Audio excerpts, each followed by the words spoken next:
Hello, everybody. Welcome to tonight's bonus episode. I am your host, Kimberly. I am the host of this Fat Girl Life podcast, of the Rope of Hope podcast, of the soon to be Big Beautiful Badasses podcast. But this is a special bonus episode, and I will be doing these all through the month of June. As many people know, June is Pride Month, and I want to lend my love and support. And this is how I can do that is by bringing awareness, bringing knowledge, and just showing love because I think that's important. So that is what we are doing. Tonight, I am joined by the beautiful Shannon. Thank you so much for being here, Shannon. I really appreciate you coming on the show. Oh, I'm so pleased to be here. Thank you. Of course. So, Shannon, why don't you tell everybody just a little bit about yourself? Well, that's always a tricky story to get started. I'm a mother of two children from two separate marriages, and I'm 18 months sober now. Congratulations. That is awesome. Yeah, that was a challenge to maintain throughout the pandemic. I have done various things throughout my working career between being an equestrian coach and a farrier for horseshoeing.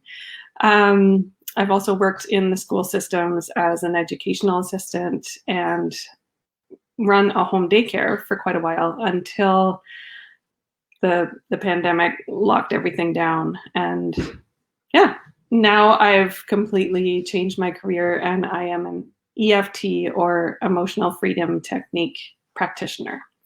So I help stressed out moms deal with their stress. So you're just kind of a Jill of all trades. Pretty much, yeah. I love that. Well, the reason that you are here tonight as a guest is you have a child that is non-binary, correct? That's correct, yes. Okay. Can you kind of explain what it means to be non-binary in pretty much simple terms for everybody? Yeah, it's still a learning process for me as well, but what I have grown to learn and the way I explain it to my younger child, who's 5, is that non-binary means that someone doesn't identify as being completely male or female, and they may feel like they're a blend, or they may just feel honestly nothing. Like it's just not identifying with either gender specifically. So that's been our understanding. Okay. Yeah. So how did this conversation start with Cameron? Because it wasn't when Cameron was small, Yeah. We'll use 5 years old as the age. Mm-hmm. Cameron identified as one sex or the other, correct? Yes. Okay. So how did that transition kind of take place? Do you know, or? For Cameron, it really happened through middle school, I would say. But perhaps there were signs earlier that, parents, we are so busy keeping them alive and doing all the things that maybe sometimes we miss some of the more subtle cues. But the big thing that cued me was when Cameron's best friend in grade 7 came out as trans, and so asked to be, fully identified as male. And maybe that's what gave Cameron the courage to start getting curious about what had already been, just wondering about their own feelings. And yeah, so it the conversation, I would say, started at the beginning of last year, before lockdown happened.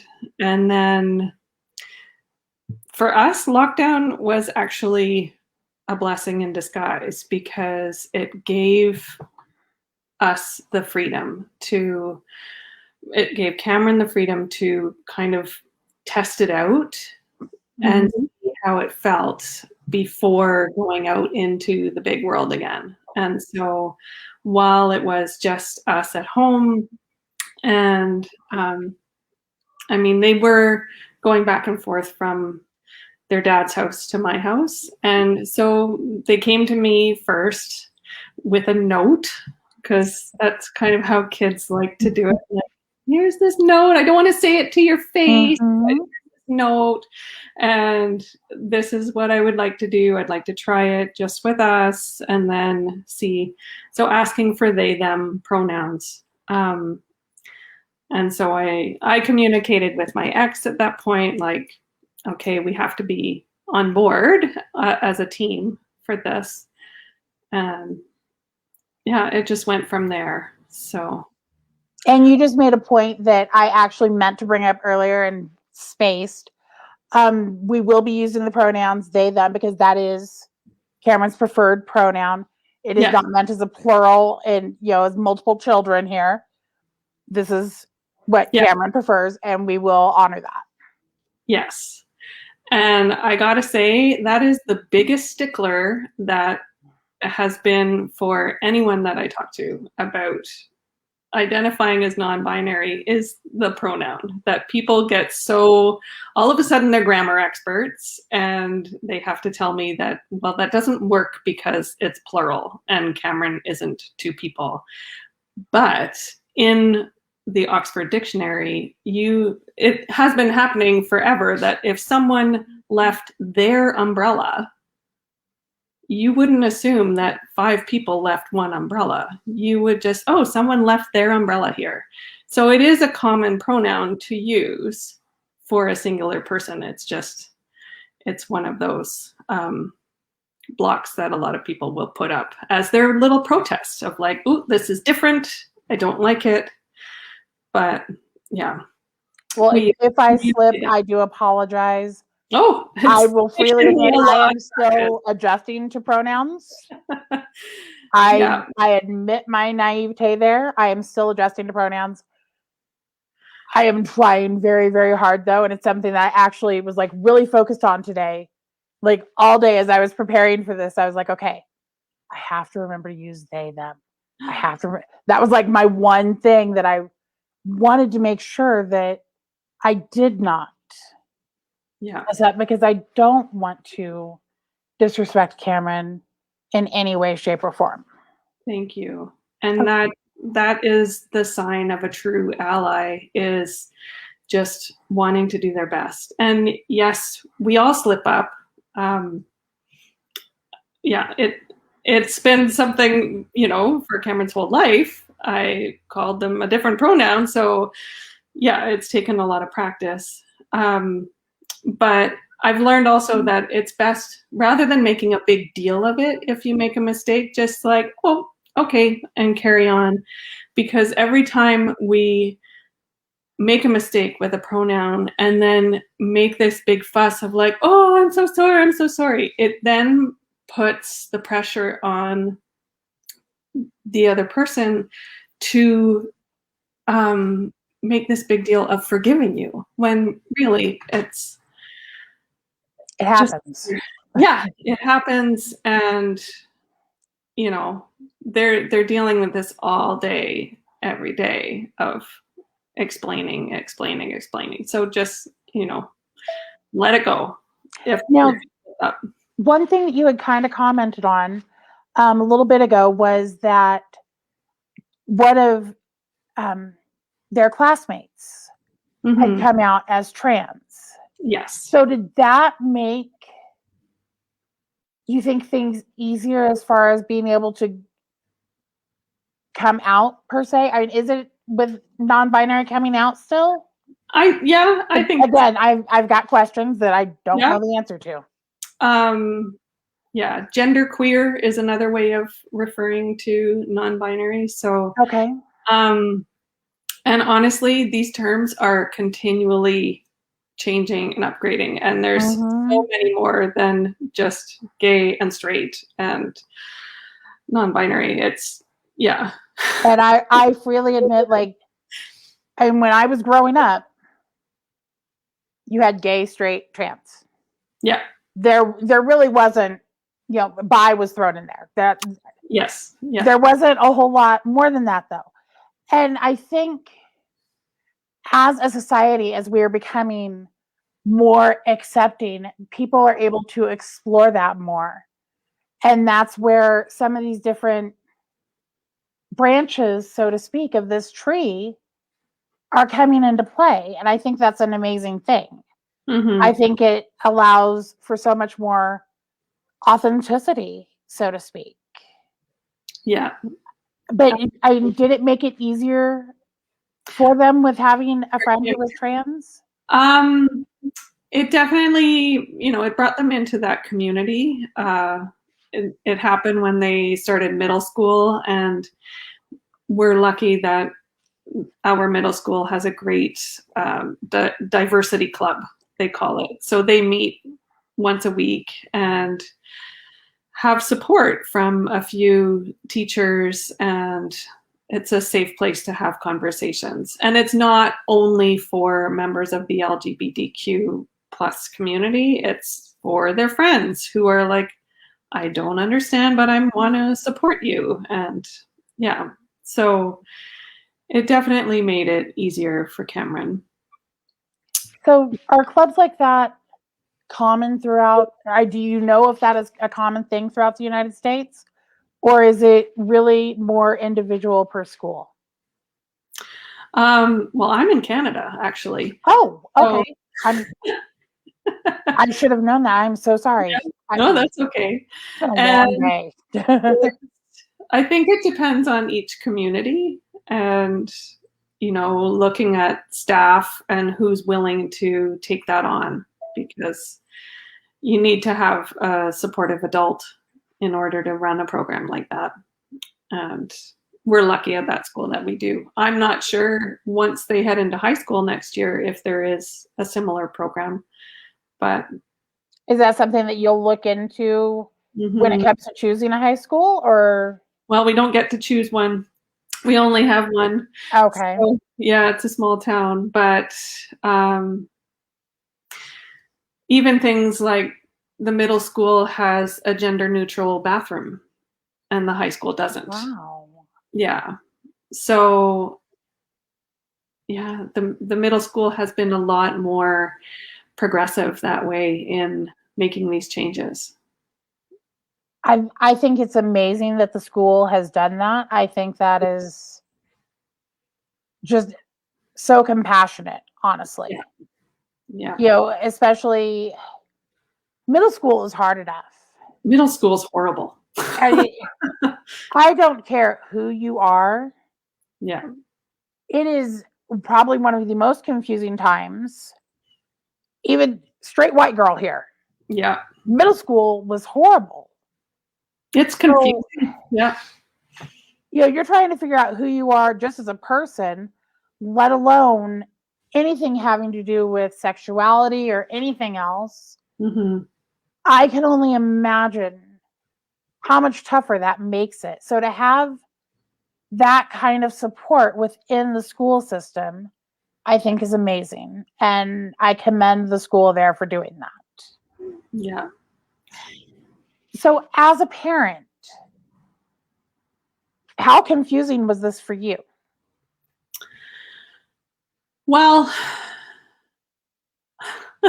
I just kind of let Cameron lead the pace. So we started with just in our household, and then I did have to have that conversation with their dad about, and I admit we both kind of, is this a phase or is it the influence of their friend or whatever? But I just came to the point of realizing, like, even if it is a phase, I still have to roll with this and love them either way.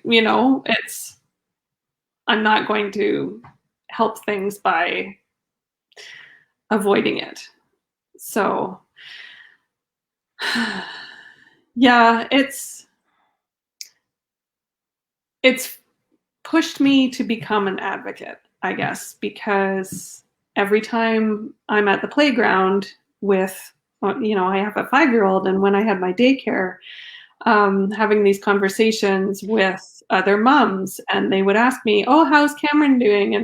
and use the wrong pronoun, and I would have to say, because my daughter was watching, my younger one, I would have to correct them and say, actually, Cameron goes by they, them, and then have that whole conversation again and again and again. And it's been a very empowering experience for me as well to just learn little by little. And we do have some supportive parents in our community. So I was actually just getting ready to ask about that. Yeah. Obviously, Cameron has the friend who came out as trans. Obviously, the school is providing that supportive community there. Have the parents that you've spoken to been as supportive and welcoming? I don't think I've had anyone face to face have any issues with it. I think there's been a couple online people, if I've posted, something in support of let's support trans kids or things like that. And then it gets into the grammar correction. And I had one interesting experience where I posted something about you can either make a trans child feel safe or you can make them feel in danger, but you can't make them straight. So I posted that, and then this mother friend of mine responded with, well, what about kids with ADHD and autism? And I was like, I don't think you really understand the point of my post, because asking for, safety and respect for my child is not taking it away from your child with different needs. We actually can love all the children in their different capacities. So that went down a whole different rabbit hole there. Yeah, I would say that's a whole different bunny trail. It's really interesting how it just shows people's triggers, for sure. When they see something different and they don't understand it, there's 2 responses. Well, maybe 3. You either get curious, like, oh, I don't know about that, I want to learn more so that I can be supportive. Or I don't like this, I'm going to argue against it. Or maybe you just don't get involved. So, yeah, that's 3 responses. As a person who is not a member of the LGBTQ plus community, yeah, how can somebody show support and love? What are the best ways that you as a parent can recommend? I think doing some education for yourself. If there's something that you don't understand, like what is trans, what does it mean to be non-binary, Google is amazing, right? And there's very easy ways to ask questions. There's also great people that you can follow on Instagram and Facebook who are very happy to help educate and share information. Yeah, above all, do no harm.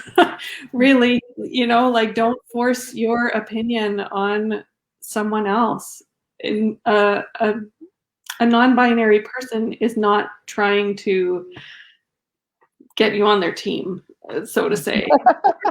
A gay person, like anyone, just doing their thing, and you can just be there and experience their company. You don't have to feel threatened in any way.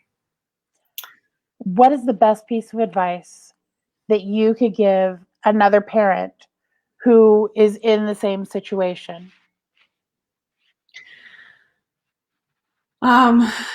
Just be as willing to listen as you can.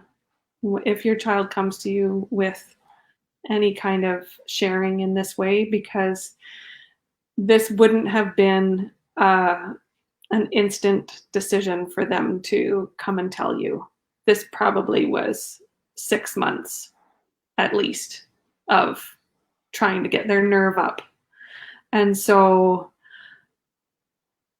put your ego aside, whether it's, feeling hurt feelings over the loss of a child that you thought you had, or feeling like they've been keeping a secret, or any of those thoughts. It's not about you in that moment. It's about keeping that connection with your child.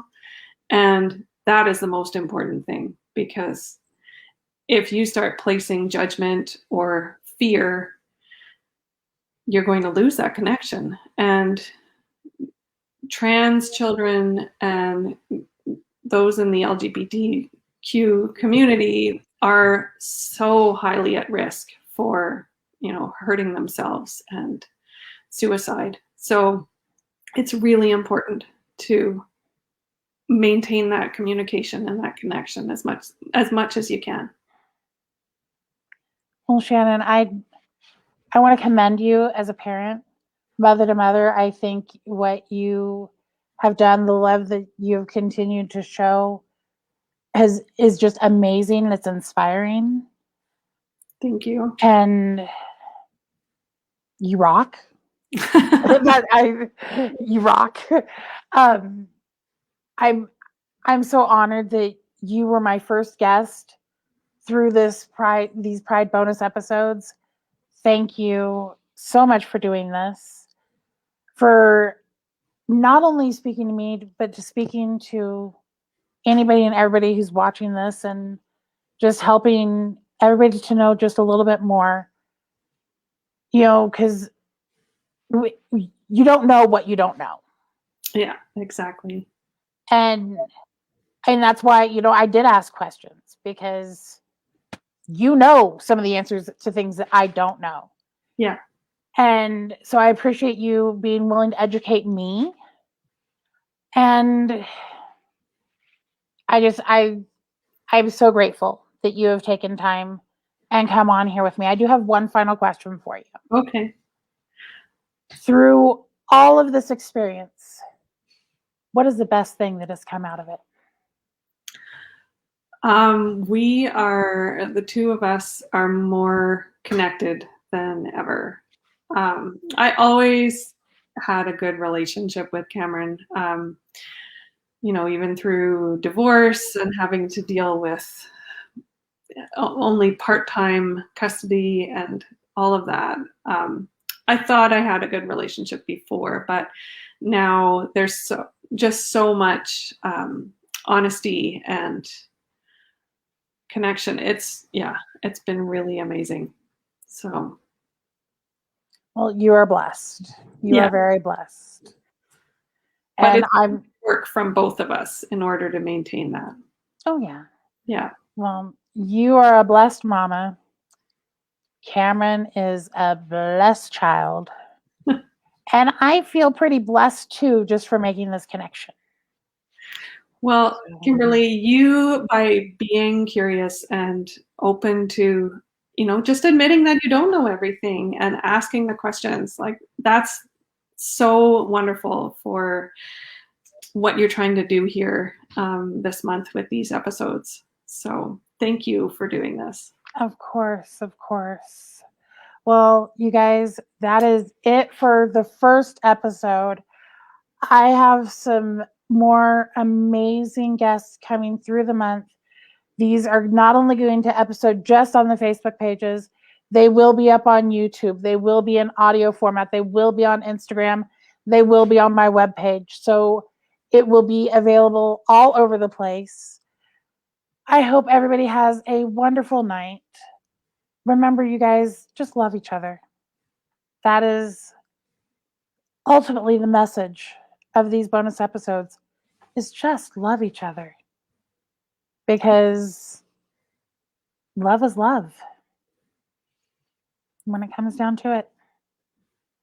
I hope everybody has a great night, you guys. Thank you. And by the way, just real quick, if you want me to continue doing not only bonus episodes for Pride, but for anything, you want me to keep making, this podcast, please feel free to keep me caffeinated, buymeacoffee.com/this fat girl life. That's how you could support this podcast. Have a great night, guys.